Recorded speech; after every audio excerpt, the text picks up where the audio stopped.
Est-ce que vous pourriez vous présenter votre nom, prénom, âge, profession et lieu de naissance, s'il vous plaît? Oui, bonjour, alors m'appelle Éric Bertineau, j'ai 55 ans, je suis niçois, de génération. Je travaille à la mairie de Nice, au sein des archives municipales de la ville, en section historique.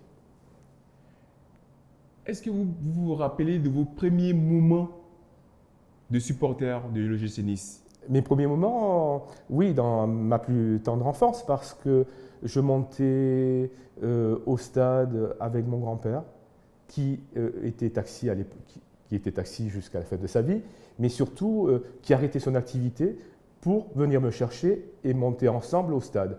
Donc le stade, c'était un événement sportif certes, mais surtout un événement familial, parce que ça permettait de me retrouver, entre autres, avec mon grand-père avec qui je vivais, avec mon oncle et des amis avec qui une émulation se produisait pour aller voir cet événement qui en était un à chaque match, et sans avoir un match particulier en souvenir, parce que finalement chaque match était un nouveau match et qui nous apportait notre part de plaisir. Avez-vous une anecdote sur cette période? Une anecdote sur... non, c'était une anecdote particulière, pas vraiment, parce que c'était un moment de fête, festif, de la joie. La joie, c'était, bon, en fonction de l'âge, jusqu'à, allez, je vais dire, jusqu'à mes 14-15 ans, j'étais ça s'appelait, c'était les secondes. Mon grand-père, j'étais avec mon grand-père, et donc on était dans les secondes, c'était une catégorie au-dessus des populaires. Mais à partir du moment où je montais après avec mon grand-père, on se séparait. Moi, j'allais sur la populaire, donc en dessous du tableau d'affichage, où effectivement il y avait beaucoup plus d'ambiance et beaucoup plus de jeunes. Et donc, ce qui nous permettait de chacun vivre son match à son niveau, à sa manière, et après en y allant ensemble et en se retrouvant à l'issue du match pour en discuter de ce qui s'était passé, de notre manière où on a vécu l'événement sportif qui venait de se dérouler. Comment se vivait par exemple l'avant-match et l'après-match? L'avant-match, toujours incertain. Incertain, parce que même si notre équipe était la plus forte, la plus puissante du moment, on allait toujours voir un match quand même avec un doute. Et le doute, jusqu'à la fin du match, en ayant vu de nombreux matchs de l'OGC Nice, ça a toujours été incertain, toujours un grand plaisir incertain. Et c'est ce qui nous permettait peut-être de vibrer encore plus, parce que on ne s'est jamais considéré comme étant les meilleurs, mais toujours en pouvant faire mieux que l'équipe que l'on recevait. En quoi être supporter de l'OGC Nice durant cette période a marqué votre adolescence, a marqué votre vie, votre vie? Ma vie, c'est la relation avec les autres qui nous unit autour de notre équipe, autour de notre ville, autour de notre aigle finalement, d'ailleurs qui se retrouve maintenant mis en valeur au sein de l'Alliance à chaque match. Y a-t-il un joueur qui vous a marqué durant cette période? Il y a plusieurs époques. Il y a les époques des années 70, 80. Alors ça va, je ne peux pas vous citer des joueurs en fonction des différentes décennies, mais chacun, j'étais très proche de, comment il s'appelle, le gardien, de Charlie Marchetti, entre autres. Parce que ma maman avait un magasin proche de son... Il avait un magasin de presse. Et donc forcément, en permanence, il y avait des défilés de joueurs qui venaient en tant qu'amis, parce que quand il n'était pas joueur, il était commerçant. Et donc, ça m'a permis de rencontrer toute la période, pas dans cette période, pendant 10 ans, où il était vraiment mis en valeur, tous les joueurs qui étaient avec lui et qui évoluaient au sein de l'OGC Nice. Et donc, quand on est jeune, tout ça, ça fait de suite, ça valorise le supporter que l'on est, de rencontrer tout simplement ces hommes-là qui ne sont pas sur un terrain en train de courir, mais qui sont, comme vous et moi, dans une voiture, en train de marcher dans la rue, tout simplement. Aujourd'hui, on dit souvent qu'il y a une distance entre les supporters et les joueurs. Est-ce que durant cette période, il y avait justement cette distance entre les footballeurs de l'OGC Nice et les supporters de l'OGC Nice? Ben, le fait pas de les pratiquer, mais de les voir assez souvent, finalement, il y avait moins la distance était moins importante, de toute manière. Je pense entre les anciens joueurs et les nouveaux joueurs qui, finalement, arrivent dans un stade, ils arrivent en bus, c'est cloisonné. Je veux dire, personne ne peut rencontrer les joueurs avant le match, c'est très difficile, sauf si on a le temps d'aller faire un tour autour du centre d'entraînement, entre autres sur le terrain où s'entraîne l'OGC Nice. Et là, on arrive à avoir une communion un petit peu entre les joueurs et les supporters. Mais sinon, sur le stade, oui, quand le joueur a marqué, vous voyez, quand le joueur commence à exploser de joie à l'issue de ce qui vient de se passer, donc il y a une communion, le joueur va vers les supporters. De votre fonction aux archives, vous avez participé ou vous avez ressenti, ou plutôt, comment avez-vous perçu le centenaire de l'OGC Nice? Alors, le centenaire de l'OGC Nice que les archives municipales de la ville de Nice a permis de monter une exposition qui a été un grand succès sur l'année 2004. Cette exposition-là nous a permis, à nous, au personnel des archives, entre autres, de rencontrer énormément d'anciens joueurs, des joueurs qui étaient des grands joueurs dans les années 50. On peut parler de... un qui m'a particulièrement touché, c'est Babkin et Henri Rabédian. C'est des gens comme vous et moi, qui nous ont reçus, vous voyez, vraiment une grande simplicité, des gens passionnés de football, mais dans une vie avec de femmes, une vie normale, qui ont continué. Je vous citerai aussi Vic Nuremberg, Léon Rossi. Et c'est un grand parallèle énorme entre, pour moi qui ai vécu eu la chance de rencontrer ces personnes-là, de voir une grande différence entre les anciens joueurs donc, de ces années-là et les joueurs de l'époque quand on a fait l'exposition, en l'occurrence l'équipe qui était aux alentours, qui entourait José Cobos.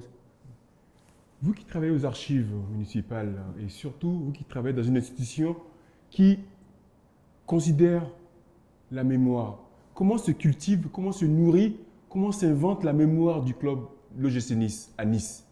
La mémoire se conserve déjà et après se transmet au travers des enfants, au travers des jeunes. Et le fait d'associer des symboles comme l'aigle, qui fait partie intégrante de nous, parce qu'on est niçois, parce que c'est ce qui nous relie, les couleurs du club rouge et noir, donc c'est des couleurs qui ont toujours été associées au club. Donc ça nous fait quelque chose. Et c'est vrai que, regardez, quand il y a eu par moment les couleurs des maillots, les dirigeants avaient décidé de modifier un peu les couleurs. Et ça reste pas, ça reste le temps d'une saison pour revenir toujours dans nos couleurs qui sont bien ancrées. Bon, c'est vrai que la chance que l'on a, c'est que l'OGC Nice a plus de 100 ans maintenant. Et c'est peut-être ce qui fait la différence. Est-ce que d'après vous, en tant que supporter de l'OGC Nice et en tant que personne qui travaille sur la mémoire d'une ville, être supporter de l'OGC Nice signifie forcément avoir des objets d'identification, comme par exemple un maillot. Est-ce que supporter, c'est aussi montrer des signes d'appartenance? Oui, bien sûr. À chaque match que je viens maintenant à l'Alliance, que ce soit de par un petit drapeau ou un maillot que je porte ou une écharpe, mais oui, ça fait partie intégrante de l'événement. On montre notre différence par rapport au club que nous recevons et effectivement, on est niçois et fier d'être niçois au sein de l'Alliance maintenant. Comment vivez-vous votre sentiment ou votre passion pour le GC Nice au quotidien? Par exemple, au travail?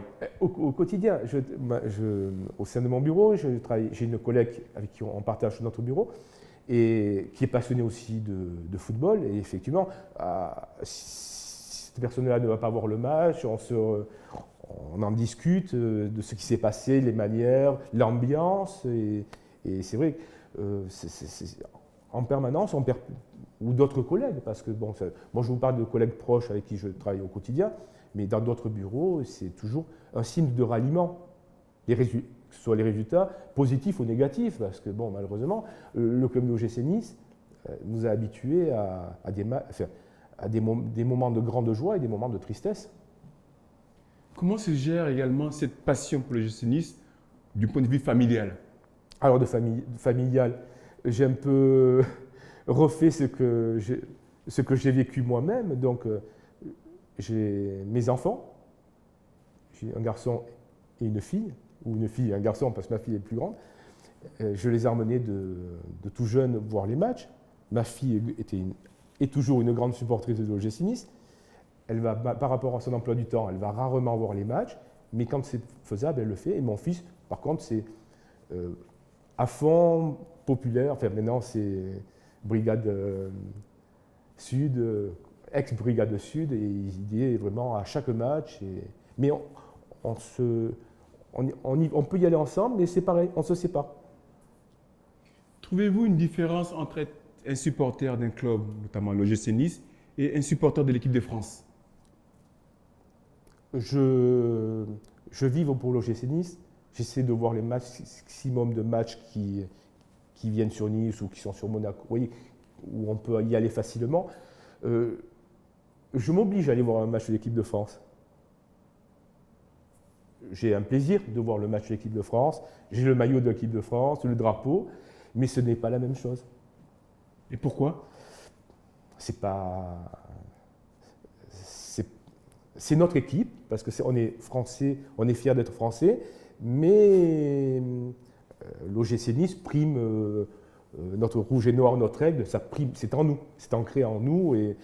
Et peut-être, même s'il y a eu des joueurs de l'OGC Nice qui ont été, de par le passé, dans l'équipe de France, c'est vrai que le fait de voir notre joueur que l'on voit au quotidien évoluer dans un autre domaine, dans un autre secteur d'activité, ça permet de regarder un peu plus près, avec attention. Mais on est loin quand même. Les deux matchs ne se situent pas au même niveau. D'après vous, comment on peut définir un vrai supporter de football? L'amour, le plaisir que l'on reçoit, le plaisir que l'on donne aussi quand on est dans un stade où on doit chanter, où on doit faire du mouvement pour porter l'équipe, parce qu'il y a l'équipe sur le terrain, mais les supporters ont quand même leur rôle. Et quand je vois je suis dans l'Alliance, que j'ai mon fils qui est en face de moi, sur la tribune, et qui nous disent le stade avec nous, parce que eux bougent, ils ont une dynamique phénoménale, et nous, peut-être l'âge aidant, on bouge un peu moins et on est un peu moins réactif que ce que le sont eux, et c'est un peu dommage. Comment percevez-vous plutôt le regard qu'on porte extérieur des supporters de l'OGC Nice? Alors, le regard extérieur, si on n'est pas supporter de l'OGC Nice, il peut y avoir un grand décalage. Les gens ne peuvent pas comprendre. Mais dans un environnement familial où le football est accepté, où ce n'est pas une passion qui est récente, c'est une passion qui est depuis des générations au sein de notre famille. Donc, nous, on comprend. Les excès, moi je vois mon fils, il part dans des excès par rapport à des gros tatouages sur l'aigle de Nice. Vous voyez, bon, moi je suis un peu opposé par rapport au phénomène tatouage, mais sinon, je le comprends. Je le comprends, et peut-être qu'avec quelques années de moins, j'aurais eu moi aussi une inscription BSN, Issa Nice ou un aigle tout simplement. Comment voyez-vous l'avenir du club de l'OGC Nice? Ah ben écoutez, je pense qu'actuellement, c'est du plaisir, mais de par le passé, c'est en dents de scie. L'OGC Nice est en dents de scie. Bon ben écoutez, pour le moment, on est sur une bonne voie. On a un outil qui est l'Alliance, qui est quand même formidable, un outil pour évoluer avec des aléas techniques au niveau de la pelouse qui sont pas encore résolus finalement, hein. Mais pourquoi pas un jour l'OGC Nice en niveau européen, et comme on a eu de par le passé, à l'occasion de voir des grands matchs, entre autres les recevoir chez nous, pour leur montrer notre région, notre ville et notre dynamique qui permet de soutenir le club. Merci beaucoup. Merci.